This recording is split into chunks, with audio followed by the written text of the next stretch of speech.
what are the best things to do if they have advanced liver disease? Because if you had the ability to handle the worst case scenario, then you'd be in pretty good shape.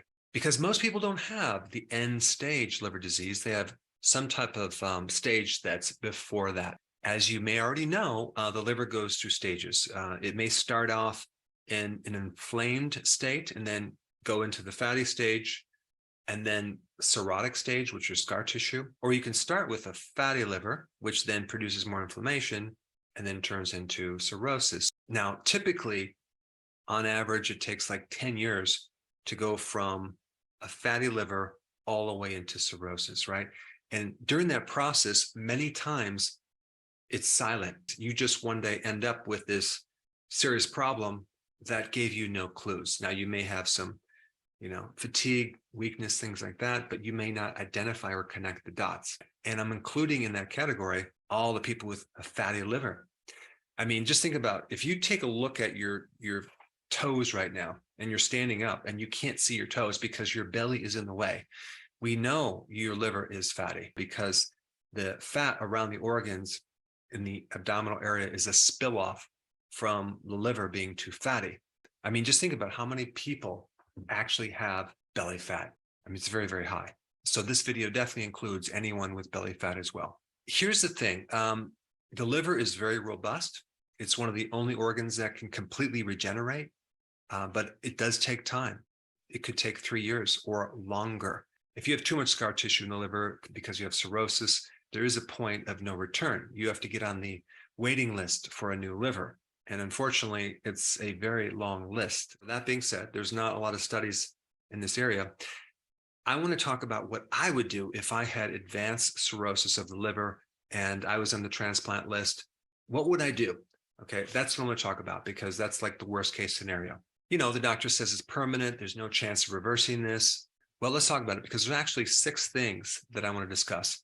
The first thing that I would do is get my body into a state of autophagy. What is autophagy? It's the condition where your body is recycling damaged proteins in the cells. So it's a bit of recycling things you don't need or damaged parts of your body, including the liver, and then making new proteins as well. But that's only the tip of the iceberg. There's a lot more that autophagy does for your body. Like, for example, cancer originates in the mitochondria. You also have all the scar tissue or fibrosis in the liver where autophagy can help clean some of that up. Autophagy also can help get rid of intracellular pathogens like viruses and bacteria and yeast. So it can clean those up as well. I mean, you've heard of the condition hepatitis, right? Well, that involves a virus. So again, autophagy is very, very important in helping your liver. All right, so what can trigger autophagy? The biggest thing is fasting, okay? Regular intermittent fasting, where you're fasting on a daily basis. You're going for like 18 hours and you're eating within a 6-hour window. And then especially periodic prolonged fasting. So once a week, you fast for 48 hours. Once a month, maybe you fast for a week. Why is that so important? Because you can really create a significant dent into this problem by doing prolonged fasting if you have cirrhosis in scar tissue. And apparently you can even get autophagy while you're fasting within 4 hours because the liver is used to this action of replacing a lot of cells on a regular basis. So we have fasting, okay, intermittent and prolonged. We also have exercise. Exercise can stimulate autophagy, right? You have sleep can activate autophagy. Ketones can activate autophagy, right? That's getting on a low carb diet. That's eliminating snacking. And then we also have other types of therapy like cold therapy, taking a cold shower, sauna, or infrared therapy. Coffee has a certain polyphenol that can help with autophagy. Of course, it's not going to be significant. It's not going to compare to autophagy. So just by drinking a pot of coffee a day is not going to help you. Also, extra virgin olive oil can help to a certain degree with autophagy. And also consuming more cruciferous vegetables. All right, number 2, which is actually part of 1, but it's specifically fasting, okay? Fasting helps with autophagy, but it does other things for your liver that I want to discuss. Number 1, it actually significantly lowers inflammation. If you can get rid of the inflammation, you could definitely stop this whole process from getting worse. Fasting also significantly increases your antioxidant networks without actually taking antioxidants. And the other cool thing that fasting will do, it will decrease liver enzymes. Now let's talk about number 3, TUDCA. TUDCA, what is TUDCA? TUDCA is a type of bile salt. It's also been used in Chinese medicine for over 3,000 years, so it's been around for a very long time. But if you actually do research on TUDCA in relationship to liver function, you'll be blown away. First of all, it helps thin the bile, because one of the underlying causes of a liver problem is there's some type of blockage within the bile ducts, and the bile can actually act as a detergent and irritate and even scar the liver. TUDCA also directly decreases fibrosis. TUDCA directly rehabs the hepatocyte, the liver cell. TUDCA also protects the liver cell against certain things like oxidation. And when you take TUDCA, I'm not going to get into necessarily brands, but you want to take 2 on an empty stomach in the morning and 2 in the afternoon on an empty stomach. Because if you take it with food, it tends to act on the food as a bile salt and not on your liver. What's the next thing?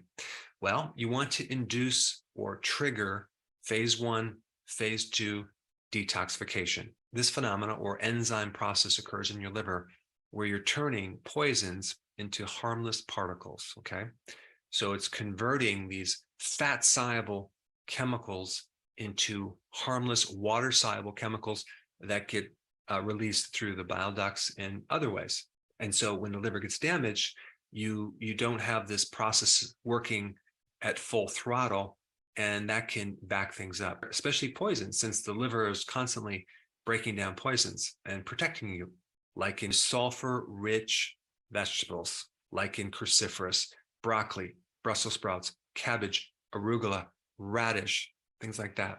Green tea is another trigger for phase 1, phase 2 detoxification. And straight sulforaphane, which is the phytonutrient in broccoli sprouts. So if you add broccoli sprouts to your salad, you can greatly help your liver. And the next one on the list is milk thistle. So as you can see, we're really hitting this problem over the head with a sledgehammer, because these are all the most potent things to help your liver. Okay, milk thistle is a very interesting herb. It's this weed that you can consume the seeds. In fact, a lot of people, you have it in their backyard, so you can grab some and grind the seeds and put it on your salad. And it protects the liver against poisons, even poisonous snakes, even poisonous mushrooms. In fact, if you're also on medication on a regular basis, or you know someone who's on medication, have them start taking milk thistle just to reduce some of the side effects. But it basically gives you properties to protect the liver. It also prevents fibrosis. It decreases inflammation.